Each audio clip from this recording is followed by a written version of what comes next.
Hello guys, hi everybody. So this is your girl Gatamandi, and this is my first interview on being an artist and your journey as an artist. So I'm here with Cee-Y. Okay, so we're going to be talking about his art career and life path as an artist. So stay with me as we do this interview. Thank you guys. So Cee-Y, tell us, what has it been like? What intrigued you into studying arts and all of that? Okay. Before I go into that, I'd like to thank you first for being the first person you interview. Okay. It's an honor. What made me become an artist? I don't know. I feel like every artist should have one very big story to tell why they get to be an artist. But my own case is actually more simpler because growing up, I had two siblings, like a brother and a sister, an elder brother, but he's late now though. Okay. So growing up now, everybody looks up to their elder brother and elder sister. So I always looked up to him because he was so good at drawings, and I was just a normal small brother. So I wanted to be like him. So he taught me how to draw some cartoon characters. That's how I started growing up. So my friends, they're like, wow, you can draw, wow. So I was like, so maybe I can actually take that as a profession. But at that age, I was not really taking it as a profession though. I was just mostly for the fun of it. I wanted to be a Father Christmas at that age, I swear. Wow, that's so funny. But then I used to be a doctor and so many things. Being a child now, you want to be like all everything in hand, like you see on TV. Because growing up, I hardly saw anybody being an artist on TV. I didn't really see it. It was mostly doctors, lawyers, exactly, artists, architects, sorry, all of them, but hardly anything painter or so that was why I decided to go on that path. Then like what really followed my passion more was when I got into secondary school. Okay. Secondary school, because then we're given an assignment one certain time. I think I was in GS1 then or GS2. It's in a particular subject, intro tech. So we had to make, when you draw stuff like tools and the rest. So I drew this hammer, chisel, normal mechanical drawings I did. And when I got to school and I submitted it, they called my name out in front of the whole class and said I cheated, that I traced. And I was like, my God, I drew this thing. They beat the hell out of me. Yeah, with straight lines. They actually beat the hell out of me. Wow. They told me to redraw it. But with fear and fear, I could not draw it how I did it before. So they said I was a liar and all of that. They helped me. Because then I vowed to prove them wrong, which I did. A very petty reason actually, but since then I started taking art as something more than I used to before. Then before I know like this, they're doing art for like a lot of other reasons. It became a passion. I don't know, it just grew me that way. That way. I was good at other things though, but I'm just good at drawing more. That's and I like how people used to praise me. Yeah, your stuff is fine. It's making me feel very good. Yeah, you enjoy the fun and everything. And the attention especially. The attention. Wow, that's nice. So what was your experience like in school during your university days? No, my university days was actually fun. Because I studied visual arts in the University of Cross River. Okay. Yeah. Cross River University of Technology. I think they've changed the name now to University of Cross River Unicross. I don't really know how true. Okay, So it was my year one was crazy. I met other talented artists that and at some point I was invisible. The competition was so fierce, it was so crazy. Because then at home it's just you drawing for your and everybody is just amazed with what you can do. But a bunch of people that have been doing arts for like a long time, they have extra classes. God, my own was very terrible. But in a way, so your classmates had extra classes on arts. Wow. And even me too, I had to take on extra classes. Okay. Yeah, I had to. I was at that point, I think I was friends with my soon to be president that year, Ashibel. Yeah, he used to host these after classes for artists, people that could hardly draw. So And then as an artist, you need to find your own particular rhythm. Yeah. So I didn't really have anyone. I was mostly just the copy and paste. I'll something and I'll copy the exact same thing. Okay. So what really helped me like really develop my art skills more was my colleagues, the way they were always like pushing me and all of that. We had to like make our own is that a squad? Yeah, squad like that. Circle. Yeah. Not like a artist. My own circle of artists. So we actually helped ourselves grow. That was that. We helped of some lecturers too. Okay, so you did textile, you were in textile unit. Yeah, true. So, I do a lot of things actually. Yeah, so what led to you being a tattoo artist? Like what led to... The truth about me is I easily get bored. Yeah. As an artist, every artist at some point, when you do one thing at the same time, you get tired and you need to like expand your horizon.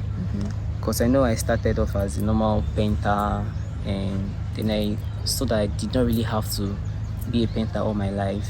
Yeah. So I had to go to the unit of textile because I had this thing for fabrics, like to design clothes and fashion design and all of that. So that's why I went into textiling because I already had the idea of painting. Then I did something else in my persona. Then from textile, I got bored again because I won't say I'm like a perfectionist, but I know how to do stuff very well. Yeah. And at some point, it just becomes so tiring doing the same thing over and over. Ah, God, I don't know how most people do it, but I don't. Maybe till now, maybe that is why I didn't really have my own trademark. I do everything. I'm more of like jack of all trade and stuff like that. But the whole tattooing thing has always been in me. I really wanted to be a tattoo artist. Like I love tattoos. Like growing up, when you watch all those programs on TV, you see some badass guys having tattoos, but I never got who to like take me on it, like to teach me and stuff. Yeah. So, but I think after I graduated, that was 2019. A colleague of mine, Brownson. Yeah. Then he had gone. He's a painter now, very good painter, madass artist. The guy is just too talented and annoying. So he went to Lagos. He learned the skill of tattooing from professional tattooist. Yeah. So when I saw he was like very, very good, I had to like. He even gave my first tattoo. This was my first tattoo from Brownson. So cool. I told him that I would like to learn this whole tattooing thing. Yeah. So he was like, sure, I can give it a try, but it's not easy. Normally, I have to get the tools and really, really learn. Yeah. I was like, sure, I'm ready. But he was a friend now, so I met with him. He got me started up on the whole tattooing process. And he told me to get my authentic machines from like how to figure there's a lot of fake inks. Yeah. So how to get the original inks. Then I needed a place to like really stay and learn. Yeah. So then, where I was, Brownson got me started up on what to get. Yeah. So then I needed a place to like really stay and learn. Because staying in the house now, family house, it's always very distracting. And I was still learning, so I could not really get the studio. I had to know how to do the trade very well first. So in my street, I had a family friend. I was basically friends with the whole family. And then they had a shop that they didn't use anymore, more like a storeroom in front of their house. And then they used to sell provisions there, but for some reason they shut down for like about a year ago or so, just empty. I just met with them. I would like to use that space to like practice my craft. They're like, sure, carry it. I've been wasting. Wow. I wanted to even charge me. They don't charge me. They even got me bulb to put their very big bright bulb. So they're so happy that I was coming to them in that place. So I practiced on my own for I think 4 months. Yeah. Because people don't really know that to be a tattoo artist, then you can have the skill. Yes. You can have the intention of wanting to be one, but it's totally different from it's needle. Actually painting with needle in somebody's skin. That's true. You just don't dive to somebody's body and start practicing. No, you have to. So I started off with oranges. You know how orange this texture of orange is almost similar to that of human skin. You see the contours and all of that, and that's how you have to practice your lines on an orange. And the moment you go too deep in the orange, it tends to start like leaking. Like when you've punctured the person too deep, you've gone too deep. So you have to practice the stability of holding it very, very steady, your hand, the motion. And once it's almost like when you're like sewing. I don't really have to sew very well, but is the idea of stitching. Yeah. Like you need to stitches. Yeah. So when you're on a particular surface, like it goes easy, your hand might just like go off point. So you have to learn that control, how to like hold in one particular place, like to move. You're moving your eye, not really your hands. It's so just like drawing motifs. Exactly. So it's just all about practice, and it's needle, not pen. Yeah. So you have to be careful not to go too deep. Most people there's some tattoos you will see, they look swollen. Yeah. Like, because the person really went too deep, and that's a very bad way of tattooing. So I had to learn the whole skill of not making the orange leak out, making it perfect. So it took me a really long time, like 4 months, yeah. Before I now went to my first actual person's skin. Just my friend. Abiodun. That was my first. He was just all about me doing the tattoo. It was for free now, for sure. Yeah. He was just so excited. He was just excited because he knew for a fact I've been practicing for a while. Yeah. So I think the first tattoo I really did on actual skin was this. What was that? This thing. Did you know heartbeat? How heartbeat signs? Yeah. Like it goes like rhythm, like in a very scary. Okay. Yeah. That's what I did for him in his upper bicep. Because the joy in his face, was so happy, like he has a tattoo. But no, we wear cloth again. So then my second job was for another friend. So because then I had to start into my friends before I met like actual clients. Yeah. Then now this second friend I did. Normally I would have not mentioned this normally. So I used to stammer sometimes. I'm a stammerer. Let's talk slow. That's fine. I would have not mentioned this particular guy, but I feel like I have to because he was the second person I did tattoo for. Okay. This day was so funny because we were in his room. Yeah. On a Sunday afternoon, around 2. I can never forget that day. Because I already had the confidence. I already done tattoo for my friend. The second person, and he was really eager into it. We're in the place of tattooing, then he did not lock his door. Then his mother came in. I can only imagine an African mom. His mother came in, was like, "What is this? What are you doing? What are you doing to my son?" I was like, "Jesus Christ, man. Your son." He said, please. I don't want my child, like the way she was like, I don't want to like make her, but she was like, "You have destroyed my child's life. You have destroyed this boy." I was like, Jesus. His boy was like, "Mommy, why are you embarrassing me?" Ah, God. I must say, "Please pack your things," because I was in a home service, so I had to stop. God, I was supposed to be wanting to laugh, but I was still angry because there I was walking. Yeah. And I could not leave a tattoo halfway. I've already gone like far. When I was like, no, you destroyed this boy life. I was like, oh wow, so I'm a life destroyer now. But that is another thing about our community. There's this very bad stigma about tattooing. Most people don't really see it as art. They see it as form of how would I even put the grammar myself? This evil thing that should not be done. Yeah. But keep forgetting that the same tribal marks we practice in our own like ethnic groups and all of that. They are tattoos. They're just markings without inks. Like that's scarification normally, which is even more painful and even more scary to look at. It's more worse. So I know my father had that, like a very big one on his stomach. Oh God, very big. So I don't really know. So I had to pack up, then reschedule because obviously I couldn't leave this tattoo half done. Yeah. So we had to like go to a hotel and finish it up in a very cheap hotel. Wow. So yeah, that's that. Okay. For my journey starting. So what will you say what advice will you have for someone that wants to go into art or be a tattoo artist? Okay, arts generally. Well, first I would just tell the person to not seek validation from too many people. Okay. Yeah, because before most people be an artist, they want people to like give them the go ahead. Yeah. Or mostly generally anything apart from art. So we all want this stuff of do this. I believe let someone in you. Acknowledge me. Exactly. But that's like a very wrong step to take. Like usually starts within yourself. It's obvious you should know what you want. Even a child knows what they want. The child will see it, so they know they want that type of sweet. They must have that type. So I feel like it depends on your own self. You have to be sure you want to be an artist. Then if you want to be an artist, you love art, then it's to look for who will train you. I feel like before you be an artist, there should be a particular person you see that will motivate you. Yeah. Because these days is what we actually see we want to practice and what we want to do. Okay. Or except it comes to in your dream. I don't know if things come to in that dream. Would you say it's necessary for someone to go to school to be an artist, or you can practice like art as a form of craft on your own or from someone?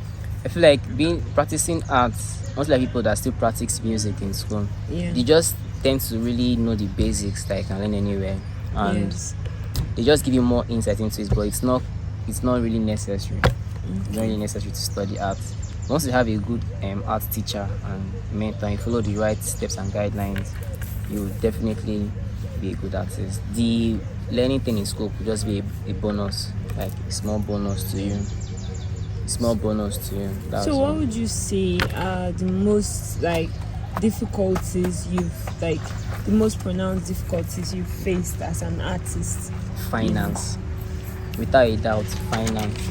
Finance is the one barrier, because art materials are very expensive, and you would surely have the skill, you have the talent, but most times you need the finance to really get what you want. That's the money.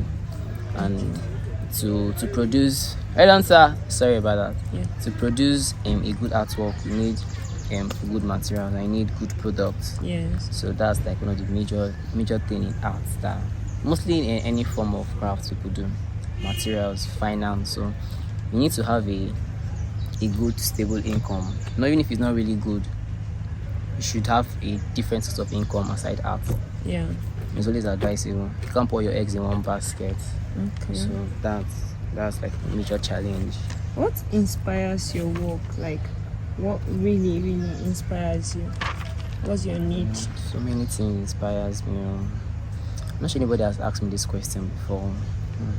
What inspires me? Really, I have to think about that one. I feel like I'm not even supposed to even think too much. I should just know immediately. Yeah, well, depends. I feel like a lot of things actually inspired me, because I came from a family that not really see art as all of that, but the one thing they did was to always give me the foundation, like the benefit of the doubt to do what I want to do. They were always very helpful, especially my mom, my dad, my sister. They're very, very supportive, so they basically were my inspiration to do more, mostly just to not make them regret their decisions on putting faith in me. More of like me seeking that, I don't know, not to put it in actual sense, but I think that really inspires me. That's in their hope towards me. My friends as well. I know for a fact that I can be of service to the community. So, where do you see yourself and your art in the next possible 5 years, 10 years ahead? Wow, that's a really long time. 10 years time, Jesus. 5 years. Or 5 years, okay, 5 years. Obviously everybody wants to see themselves growing now, so hopefully in 5 years time I'll be somewhere that I didn't even imagine, but low-key I'm already imagining it. I don't want to just jinx it, but I feel like I should see myself way more successful than now. With your interview, people will see me and come and look for me, give me jobs to do. So now, are you telling your audience that you're more focused on your tattoo career, or let us know what you really do? Okay, I will never stop at one thing. That is just for me. I know I will never limit myself to just being known for one thing. So tattooing is like one of the last skills I acquired. Okay, no, not really. I acquired another skill recently, which is where we are currently. I think I'll talk about this in another video. So now I do more of recycling as well. So I just keep adding more things to my catalog. I want to be as versatile as I can. Yes, done. So, but I understand your point of people knowing me for one thing in common, particularly. I think I'm even known more for being an artist, a tattoo artist rather, more like other things that I do. But I think with time I will be more productive with them, and people will get to I don't know, see those other parts of me with time. So, but for now, I'm everything for now. I'm your tattooist, I'm your interior decor, I'm your recycler, I'm your textile. As long as I have my hands on my brain, I'll just keep making art. Sorry, we didn't introduce you properly at the beginning of the video. So can you introduce yourself and then drop your page tag or something so that people will be able to. Yes. Okay, my name is Daudu Cyril. I'm from Edo State. Okay. And I'm a Nigerian, of course. And I'm a visual artist. Okay. I use the term visual artist because it's a very broad word. It consists of so many things. So visual artist is the right word to use. Okay. And my Instagram page will be added at the down of this video. So she will draw magic and slide it inside soon. So you see my Instagram handle there. I have some of my works from way back 2018. I don't know, because I lost my page the other time. So but my old works are still there. You see how I started, both my textile, the interior, the paintings, the tattooing, all my journey are there. So it's all be there. So okay, so these accessories you have on the bulletin, or you make them? No, I did not make them. I got them from my friend. I like patronizing my friends. Okay. My friend, this particular was made by Soph. Yeah, this one was made by Hairy Artistry. Okay. And this also was made by Soph as well. I have so many of my friends. I like patronizing them. Those that do beads and perfumes and all of that. Because a creative mind needs to be, appreciated. Yeah. And I rather buy it from them, even though they're really expensive. Or buy it from them than roadside. I'm not saying the roadside are bad though, but I feel like our friends should have more, more recognition from us. Okay. So when they come to me for tattoos, even though they know I'm not like really the baddest creative, but they still come to me and for the trust I'll deliver, and definitely. I do. So of course. Alright, Cee-Y, thank you so much for having this session. We really appreciate the effort. Thank you to the audience. Bye.